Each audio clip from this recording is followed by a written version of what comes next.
Gusto niyang ipatato yung pangalan ng ex niya. Pero hindi kita masisisi kung gusto mo talaga siyang ipatato sa balat mo. Gustong ipabura ng iba yung tattoo nila na may pangalan ng ex nila. At kung sakaling makahanap ka man ng babae o lalaki na magiging okay na kayo, at kung sakaling magka-baby kayo, yun na lang ang pwede mong ipatato kasi hindi mo na mapapalitan yun. Talagang legit na anak mo at hindi na mababago yun. Nice day ngayong araw. May komento yung kapatid nating tattoo artist. Ang kulit ng komento niya kaya napansin natin. Yung iba kasi nagpapabura ng tattoo ng ex nila. Pero itong kapatid natin na newbie na tattoo artist, gusto niyang ipatato yung pangalan ng ex niya. Hira kasi yung mga gantong klase na gusto talagang magpatato ng pangalan ng ex nila. Dahil alam naman natin, iba yung karanasan pag sinabing ex, siyempre masakit yan. Gustong ipabura ng iba yung tattoo nila na may pangalan ng ex nila. Sa kadahilanan, siyempre maaalala nila yung ginawa ng ex nila pag nakikita nila yung pangalan ng ex nila. Ang kulit lang dahil gusto nga ipatato ng kapatid natin ng newbie. Gusto nga ipatato yung pangalan ng ex niya. Ikaw nga, nagpabura ka ng pangalan ng ex mo.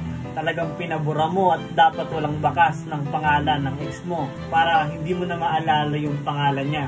Talagang matindi, papalagay pa talaga niya yung pangalan ng ex niya. May komento lang tayo dito sa kapatid natin. Para sa akin, okay na rin na hindi ka magpatato ng pangalan niya. Kasi darating yung panahon, napapabura mo din yan. Pero hindi kita masisisi kung gusto mo talaga siyang ipatato sa balat mo. Pero para sa akin, ngayon kasi nasaktan ka at mahal mo siya.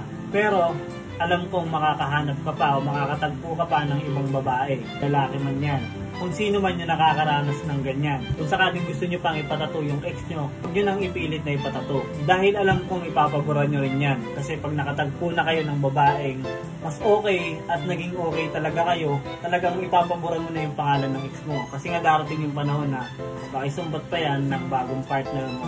At syempre, ayaw mo naman na din na pagtalunan yung mga bagay na yun. At ngayon ka lang naman din nakakaramdam ng saya o sakit o ayaw mo talagang makalimutan siya. Pero darating talaga yung panahon na makakalimutan mo talaga yung tao yan. Hindi man yung pagkatao, yung karanasan, pero darating kasi yung panahon na may makakatagpo ka rin, diba?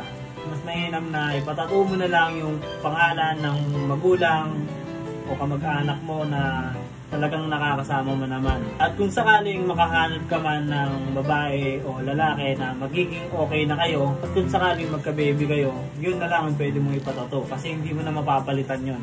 Talagang legit na anak mo at hindi na mababago yun. Hindi na mapapalitan at ikaw lang din ang mismong pwedeng magpatato nun o hindi na yun maaagaw sa'yo kasi sa'yo talaga yun.